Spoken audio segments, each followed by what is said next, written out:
Good evening. Our first article will be called to order. I'm going to call the meeting to order for the Town of Killingly, Connecticut Zoning Board of Appeals, meeting Thursday, August 10th, 2023 at 7:33 p.m. We're going to do a roll call vote. Or roll call. Who's here? David Izzo Present, we're here. via online, Lynn LaBerge, Here. William Mengy, Here. and Andrew Farner. Here. Farner.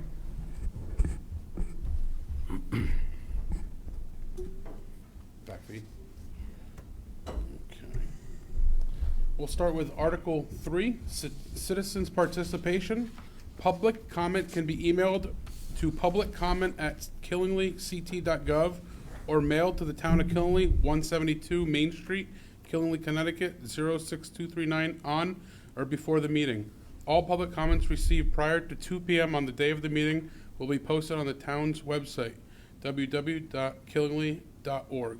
So Do we received no No public comment, and I just apologize for anyone that's watching remotely. We had some technical issues. That's why we had to start a little bit late this evening.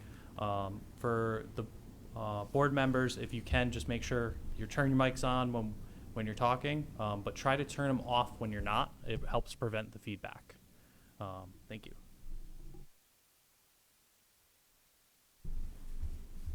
Okay, on to Article 4, Public Hearings. Application number 23-834, Michael Sabinas of, where is it?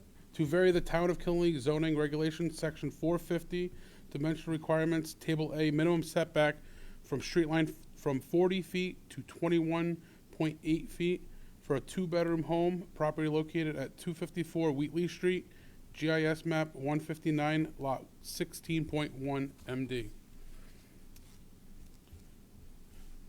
Would you like to talk about it, Norm? Thank you, Mr. Chairman. For the record, Norm Tebow, Killingly Engineering Associates, and I'm here representing Michael Shabinas and Jessica O'Brien this evening for a property at 254 Wheatley Street.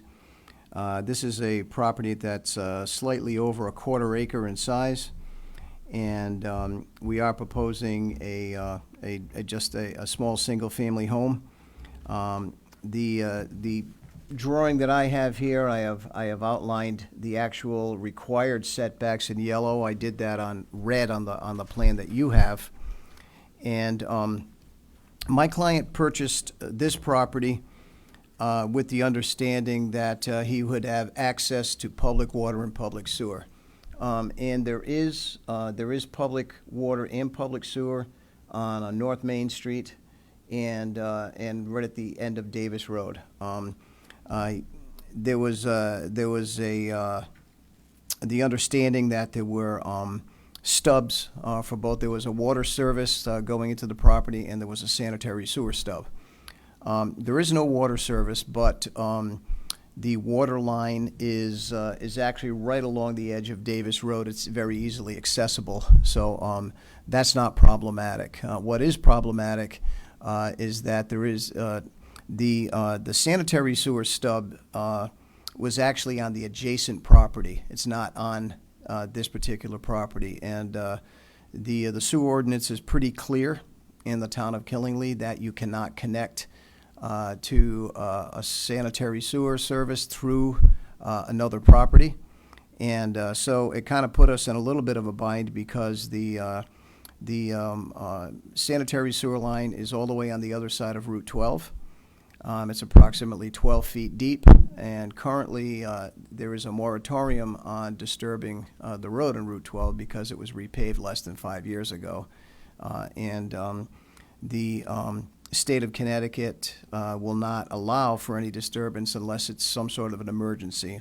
If there was like a break in the sewer line or so forth, then obviously there would be a circumstance where that could happen. The other alternative we looked at is there is a sanitary sewer on Davis Road, which is actually located to the south. Wheatley Street actually comes off of Davis Road. The issue with that is, number one, it would have had to have been a pump system, which isn't all that problematic. It's not too bad. But the real issue was that it would have been you would have had to have gone basically tunnel through the wetlands and underneath Davis Brook to do that. It's something the Wetlands Commission is not really fond of. So we had the idea to well, let's at least do some soil testing on the lot, see if there are soils that are suitable. And fortunately, we found that the soils were all sands and gravels here. So non-engineered system, and we were able to fit the required sanitary system in a very small footprint. We did receive approval from the Northeast District Department of Health. And in order to make this work, we went the minimum separation distance from the house of 10 feet because it's just going to be a slab on grade. We're not doing a foundation here or a footing drain, which would have required 25 feet.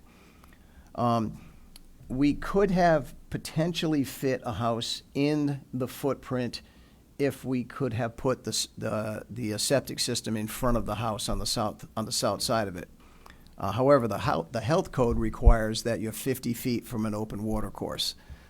So we could only get about 25 to 30 feet if we put it in front of the house. So again, another roadblock that we ran into. So we looked at reducing the setback from Wheatley Street where the frontage is, which is what we're here for. The regulations for a medium density zone require 40 feet as a front yard setback. So we are proposing a 21.8 foot setback from the property line, which will actually be almost 50 feet away from Wheatley Street because there is a pretty good shoulder from Wheatley Street to the property line. We're going to keep a nice vegetated buffer there between that. It is a very small house, a very small footprint. The intention, Mr. Shabinas actually purchased the property so that his daughter could build a house. She's a 28-year-old young lady, and she doesn't need anything big or anything ostentatious. She just wants a small house where she can live with her dog. And that's why we're here tonight. I'll be happy to answer any questions you may have.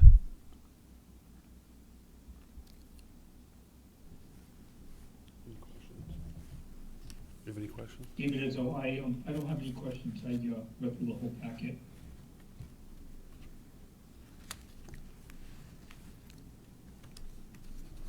So, this is an application, staff has reviewed it. We did submit a staff report, essentially just pointing out the same items that Norm has already brought up. In terms of usable space, having the brook run through the southern portion of it, it really cuts down on the usable space in acreage in general, regardless of setbacks. This application is also going to have to go through inland wetlands. It previously had been looked at before with the assumption of access to public utilities, but now with the septic system, they'll end up going back to the Wetlands Commission at a later date. Okay, the only question I had is I just wanted to make sure that the driveway wasn't going to interfere with the wetlands, but I believe the way it's going to go in. Correct. Yeah, the driveway is going to be coming off Wheatley Street, formerly known as the Wheatley Street Extension. There is already a portion of the road that crosses over Davis Brook. There are twin 30-inch pipes that are there, and so there will be no disruption or any kind of impact to the wetlands.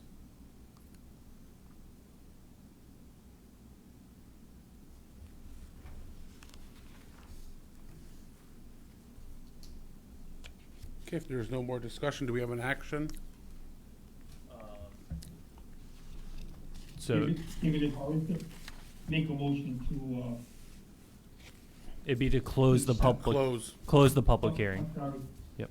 I apologize. No, you're fine. Is that your motion, Dave, to close the public hearing? Yes, my motion was going to be to close the public hearing for application 834.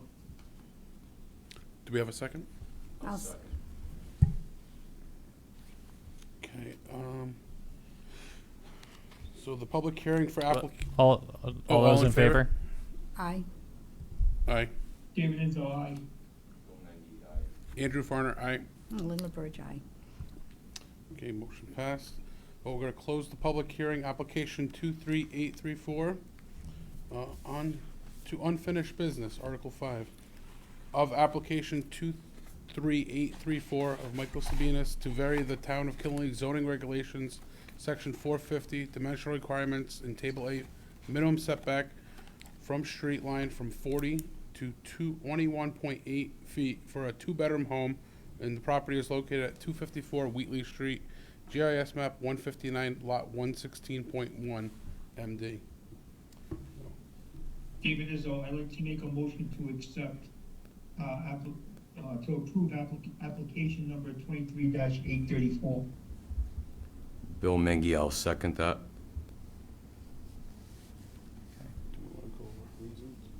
Any discussion on the, on that, like, David, do you have, reasons for your motion or anything you want to add to that?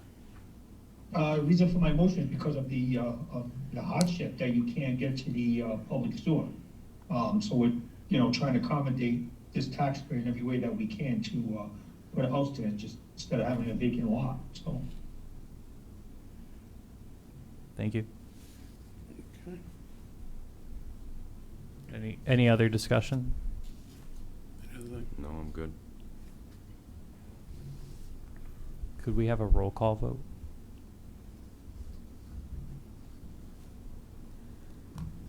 David Izzo, In favor, Lynn LaBerge, Yes. Bill Mengy, Yes. and Andrew Farner. Yes. Motion carries unanimously. Perfect. Thank you. Thanks for getting here, Bill. It's okay. One of the next items is going to be the annual organizational meeting, and just hold on one second, I'm going to change our camera angle. It's a one-man shop, so hold on. Thanks for coming out, Norm. Right around the corner, so not a problem. It's all right, I was in Stonington last night, so it's a lot easier drive home.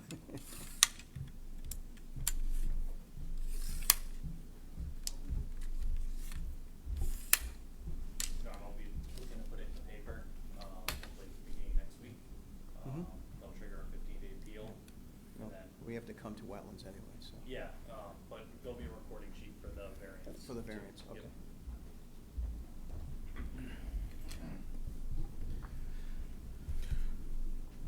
Okay, so, yep.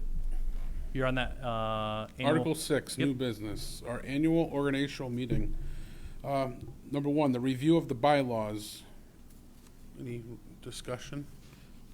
So I know we've talked about this in past years. There's not much we can do with the bylaws because of state statute. We're welcome to make language changes. A lot of times they're just pronoun related. In the past, I think the more recent changes we did his and her or type of approach. But is there any items that anyone has any? No, I was just going to say, I think we did a good review, and I know we did change the agenda, because what we had on our agenda was in the bylaws was the same, so we also changed that Yep. earlier. So I really don't think, I didn't see anything. Okay. So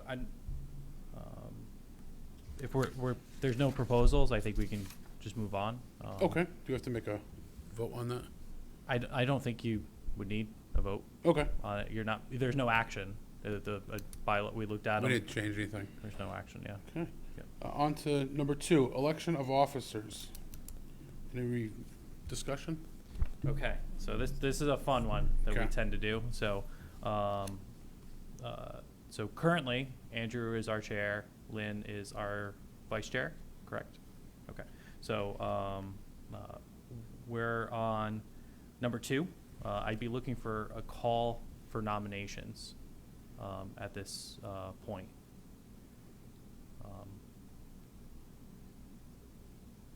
One option that has been done in the past would be to keep the slate of officers the way they are, or you could individually nominate different individuals that might want to serve as chair or vice chair.